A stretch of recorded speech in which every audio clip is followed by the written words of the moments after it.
तो गाइज कुछ लोग सोच रहे होंगे कि ब्लैक विडो की मूवी कैसे आ सकती है, क्योंकि ब्लैक विडो तो एंड गेम के अंदर मर गई थी। पर गाइज मैं आपको बता दूं कि ये ब्लैक विडो की एंड गेम के बाद की नहीं, बल्कि सिविल वार की मूवी के बाद और इन्फिनिटी वार की मूवी के पहले की ये बीच की मूवी है।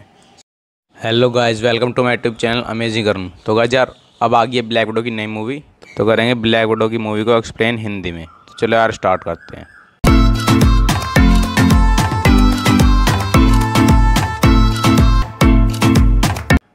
तो गाइस मूवी की स्टार्टिंग होती है यूएस में ओहियो नाम की जगह से। यहाँ पर दो बच्चियाँ खेल रही होती हैं जो कि दोनों बहन होती हैं। एक का नाम होता है येलेना और दूसरे का नाम होता है नताशा। वो दोनों यहाँ पर खेल रही होती हैं तो येलेना को चोट लग जाती है, तो उसकी मोम उसके पास आती है और उसे समझाती है कि तुम्हारा दर्द ही तुम्हारी ताकत है। खेलने के बाद वो तीनों अपने घर पर चले जाते हैं। वो घर पर जाकर डिनर करने वाले होते हैं। येलेना उनसे कहती है कि तुम्हारे पिता भी आने वाले होते हैं, और फिर वहाँ पर एंट्री होती है उन दोनों के पिता एलेक्सी की। एलेक्सी जब घर आता है तो वो बहुत परेशान होता है, तो मेलेना उससे पूछते हैं कि तुम्हें क्या परेशानी है। तो एलेक्सी कहता है कि हमें ये घर छोड़ना होगा और हमें यहाँ से जाना होगा। फिर वो सब के सब एक गाड़ी में बैठते हैं और वहाँ से निकल जाते हैं। फिर येलेना अपनी मोम से पूछते हैं कि हम लोग कहाँ जा रहे हैं। तो मेलेना उससे कहती है कि हम लोग अपने घर जा रहे हैं। पर येलेना कहती है हम तो अभी अपने घर को छोड़कर भाग आए हैं, तो हम कहाँ जा रहे हैं। और फिर वो थोड़ी ही देर बाद एक छोटे से एयरपोर्ट पर पहुंचते हैं जहां पर एक प्लेन खड़ा होता है और मेलेना उस प्लेन को स्टार्ट करने लगती है। एलेक्सी बाहर ही खड़ा हो जाता है ताकि वो रास्ते में आई हुई मुसीबतों को हटा सके, क्योंकि एलेक्सी एक रेड गार्डियन होता है, यानी कि एलेक्सी एक सुपर सोल्जर होता है। उसके अंदर भी सुपर सोल्जर जैसी ताकत होती हैं, जैसे कि हमारे कैप्टन अमेरिका के अंदर थी। उन सब के पीछे कुछ पुलिस पड़ जाती है और एलेक्सी उनका ध्यान बटाता है। एलेक्सी उन्हें रोकता है। एलेक्सी उस प्लेन के विंग पर चढ़ जाता है और वो गोली चलाने लगता है। सामने से कुछ गाड़ियाँ आ रही होती हैं पुलिस वालों की, जो उन्हें रोकती हैं, और इसी बीच मेलेना को गोली लग जाती है। अब नताशा वो प्लेन उड़ाती है, उसकी माँ उसे इंस्ट्रक्शन देती है और Natasha step by step plane को उड़ाना स्टार्ट कर देती है। वो प्लेन को उड़ा लेती है और अपने परिवार को लेकर वहाँ से चली जाती है। वो फिर वहाँ से पहुँचते हैं क्यूबा नाम की जगह पर, जहाँ पर एलेक्सी को उसका दोस्त ड्रेको मिलता है। तो गाइस यहाँ पर हमें पता लगता है कि जो एलेक्सी है वो एक रेड गार्डियन है, जो कि रशिया में बनाया गया था, जैसे कि हमारा कैप्टन अमेरिका यूएस में बनाया गया था वैसे ही।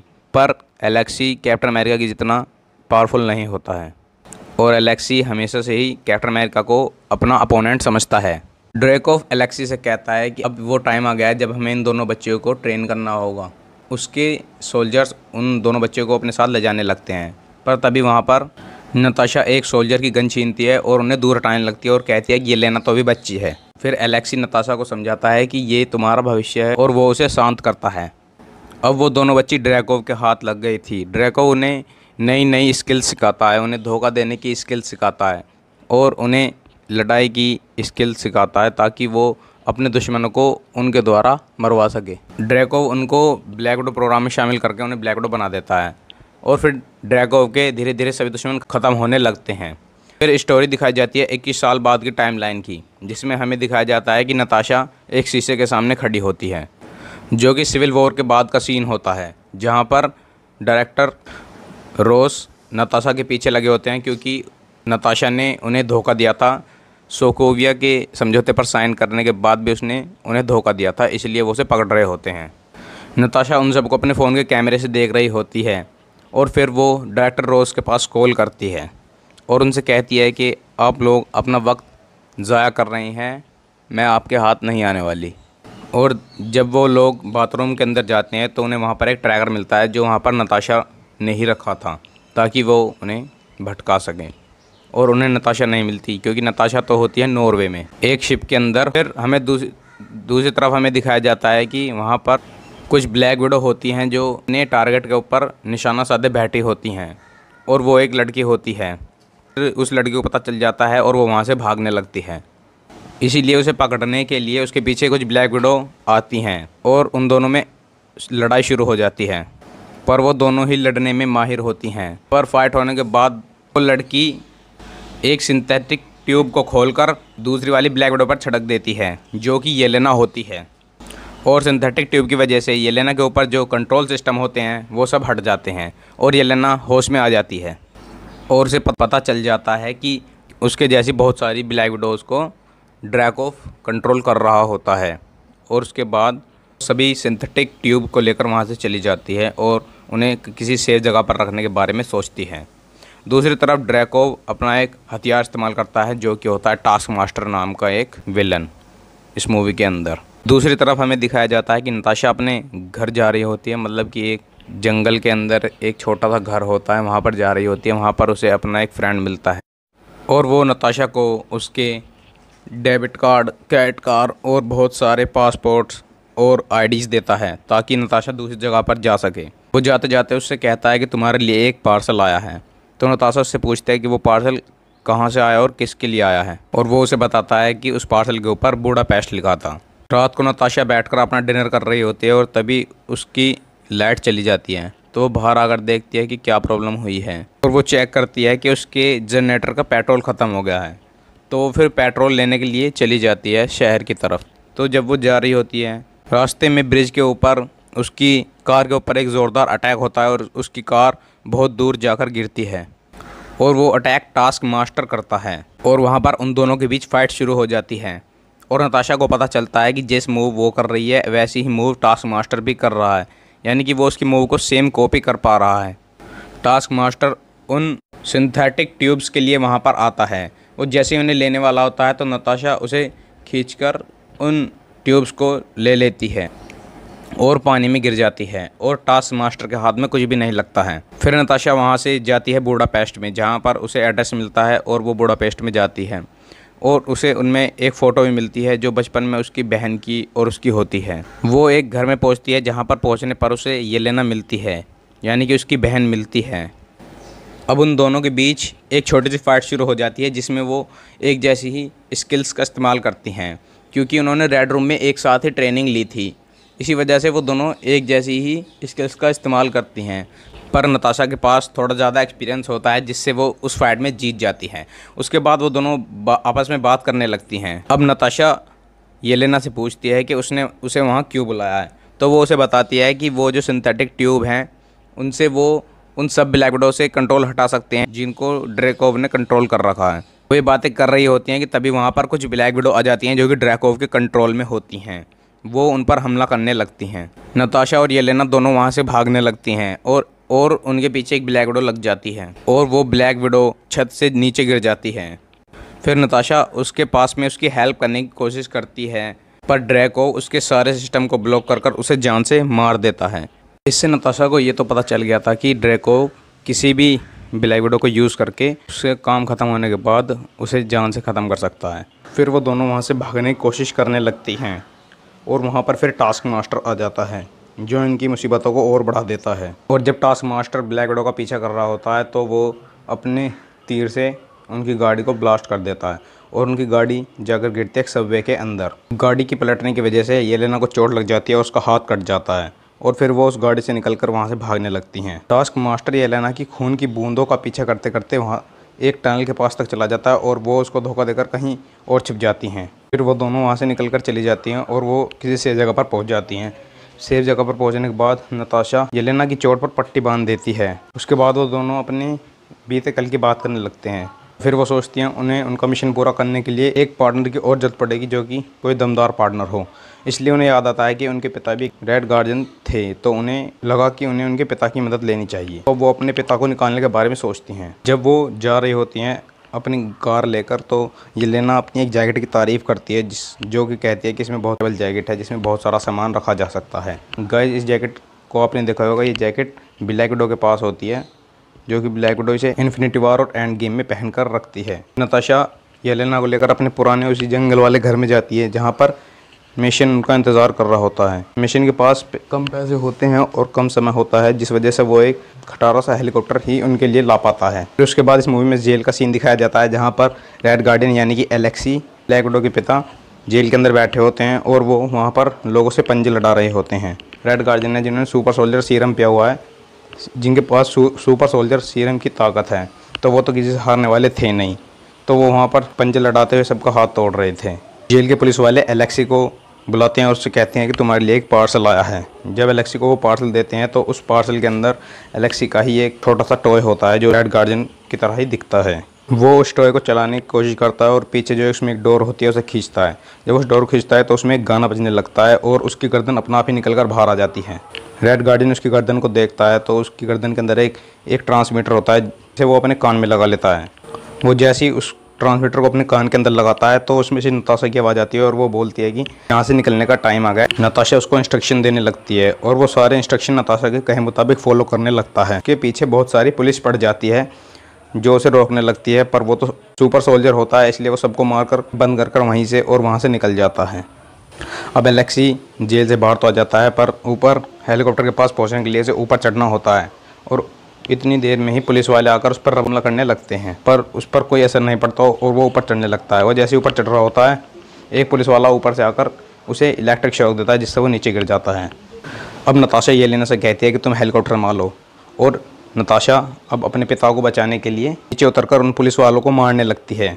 हेलीकॉप्टर येलेना संभालती है और पिता को बचाने के लिए ब्लैक विडो अपने पिता का हाथ पकड़ती है और उसे वहाँ से ले जाते हैं। एलेक्सी हेलीकॉप्टर में चढ़ने के बाद अपने बच्चों से पूछता है कि क्या तुम लोगों की शादी हो चुकी है, क्या तुम्हारे कोई बच्चे भी हैं। तो येलेना कहती है कि जब हमें ब्लैक विडो बनने की ट्रेनिंग दी जाती है तो हमारे अंदर से वो पार्ट निकाल दिया जाता है जिससे कि हम कभी मां ना बन सकें। उसका पिता कहता है कि हमें पीटर्सबर्ग जाना चाहिए ताकि हमें वहाँ से मदद मिल सके, पर येलेना कहते हैं कि हमारे पास इतना फ्यूल नहीं है कि हमारा हेलीकॉप्टर पीटर्सबर्ग तक जा सके। तो उसका पिता कहता है कि इस हेलीकॉप्टर को यहीं लैंड करा दो। ज़मीन पर उनका हेलीकॉप्टर एकदम से गिर जाता है। ये लोग पैदल जाने लगते हैं। इन्हें मिलना होता है अपनी माँ मेलेना से। दूसरी तरफ हमें दिखता है कि मेलेना अपने एक इलेक्ट्रिक डिवाइस की मदद से कुछ सुअरों को उनके माइंड को कंट्रोल करके उन्हें इंस्ट्रक्शन दे रही होती है। उसे पता चलता है कि उसका पति एलेक्सी और उसकी दोनों बेटियां उसकी तरफ आ रही हैं। वो सब घर आ जाते हैं और उसके बाद एलेक्सी अपना पुराना सूट पहनने के लिए जाता है और फिर वो अपने परिवार को दिखाता है कि वो आज भी उस सूट के अंदर बिल्कुल फिट बैठता है। अब वो सब साथ बैठकर खाना खाने लगते हैं और एलेक्सी कहता है कि देखो फैमिली फिर से वापस एक साथ हैं। ब्लैक विडो और येलेना अपने बारे में बताती हैं कि उन्होंने अपनी लाइफ में बहुत सारी प्रॉब्लम फेस करी हैं और फिर एलेक्सी ये बताता है कि जिसने उसे अपना सबसे अच्छा दोस्त समझा था ड्रैकोव ने ही उसे धोखा दिया है और उसे जेल पहुंचवा दिया था। फिर मेलेना अपने दोनों बच्चों को एक सच बताती है कि वो उसकी बेटी नहीं है। इस बात को सुनने के बाद येलेना अंदर से काफ़ी दुखी हो जाती है और टूट जाती है और वो नाराज़ होकर एक कमरे में जाकर बैठ जाती है। फिर उसे मनाने के लिए उसके पिता उसके पास आते हैं तो वो बताता है कि एक बार जब वो बर्फ़ में फंस गए थे और उसके हाथ पूरे ठंडे हो गए थे तो उसके पिता ने उसके हाथों को गर्म करने के लिए उसके हाथों पर टॉयलेट किया था और उसके हाथ वापस से नॉर्मल हो पाए। फिर येलेना उसे वहाँ से जाने के लिए कहती है, पर उसके पिता जाने से पहले उसे एक सॉन्ग सुनाने लगते हैं जो उसका फेवरेट सॉन्ग होता है जिसे वो बचपन में हमेशा सुनती रहती है। उस सॉन्ग को सुनने के बाद येलेना खुश हो जाती है और हंसने लगती है। दूसरी तरफ ब्लैक विडो यानी कि नताशा मेलेना से बात करती है। अब यहाँ पर हमला होता है उनके घर पर और वहाँ पर सारी ब्लैक विडो की टीम आ जाती है जो कि रेड रूम से आए हुए होते हैं। अब उन सबको किडनैप कर अपने साथ रेड रूम ले जाने लगते हैं। जब एलेक्सी उस प्लेन में होश में आता है तो उसे पता चलता है कि ये सब इस सब के पीछे मेलेना का हाथ है कि मेलेना उस प्लेन को चला रही होती है। और फिर एक सोल्जर आकर एलेक्सी को फिर से बेहोश कर देता है। फिर वो सब पहुँचते हैं रेड रूम में। रेड रूम गाइस जहाँ पर ब्लैक विडो की ट्रेनिंग हुई होती है। रेड रूम गाइस एक हेली कैरियर की तरह होता है जो कि आसमान में उड़ रहा होता है। फिर मेलेना उन सबको वहीं पर छोड़कर ड्रैकोव के पास जाती है, ड्रैकोव के रूम में। पर ड्रैकोव कुछ देर उससे बात करने के बाद उसके पास बैठता है और वो समझ जाता है कि वो मेलेना नहीं है और वो उसके चेहरे पर से वो मशीन हटाता है जिससे वो अपना फेस चेंज कर लेती है और वो मेलेना की बजाय नताशा निकलती है। यहाँ पर एक छोटा सा फ्लैशबैक दिखाया जाता है जहाँ पर मेलेना नताशा पर एक प्लान बनाते हैं और नताशा मेलेना बन जाती है और मेलेना नताशा बन जाती है उस मशीन को लगाकर। अब जब नताशा ड्रैकोव के सामने पहुंच गई थी तो वो उसे शूट करने के लिए अपनी गन निकालती है और उसे शूट करने वाली होती है पर वो शूट कर नहीं पाती। फिर ड्रैकोव उससे कहता है कि तुम अपना चाकू ट्राई करके देख लो और फिर वो अपना चाकू निकालती है और उस पर हमला करने वाली होती है कि तो वो अपना हाथ उसके ऊपर चला नहीं पाती है। फिर ड्रैकोव उसे बताता है कि तुम सब ब्लैक विडो के अंदर उसका एक नर्वस सिस्टम है जिससे वो उन सबको कंट्रोल कर सकता है। फिर वहाँ पर जो टास्क मास्टर खड़ा होता है ड्रैकोव उससे अपना फेस दिखाने के लिए कहता है। जब टास्क मास्टर अपना मास्क उतारता है तो उस मास्क के नीचे ड्रैकोव की ही बेटी होती है जो कि अब घायल होती है, उसका चेहरा जला हुआ होता है।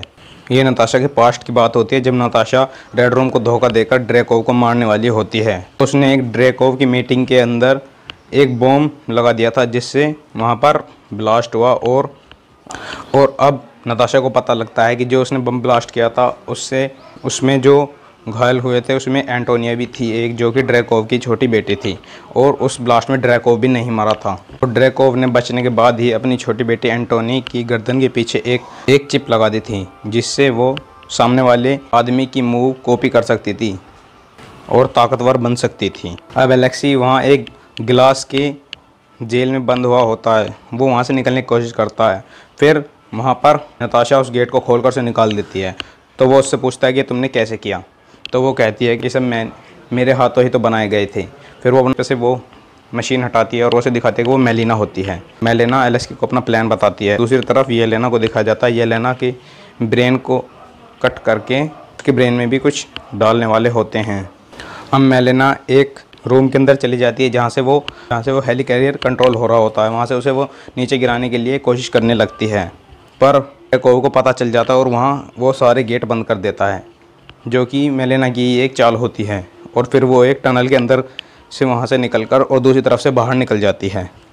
अब दूसरी तरफ नताशा को ड्रैकोव बताता है कि हज़ारों ऐसी ब्लैक विडो हैं जिनको वो खुद ही कंट्रोल करता है, और उसके एक इशारे पर वो मासूम लड़कियां जो ब्लैक विडो बनाई थी उसने, वो सब मारी जा सकती हैं। नताशा ड्रैकोव को ध्यान से देखती है और उसे पता चलता है कि जो ड्रैकोव के हाथ में रिंग है उसी की वजह से वो उन सब पर कंट्रोल कर पा रहा है, इसीलिए वो उसके पास जाती है। पर नताशा अब तक सिर्फ नाटक कर रही होती है, क्योंकि मेलिना ने उसे पहले ही बता दिया था कि उन सब ब्लैक विडो के अंदर एक नर्व सिस्टम है जिसे वो कंट्रोल कर रहा होता है।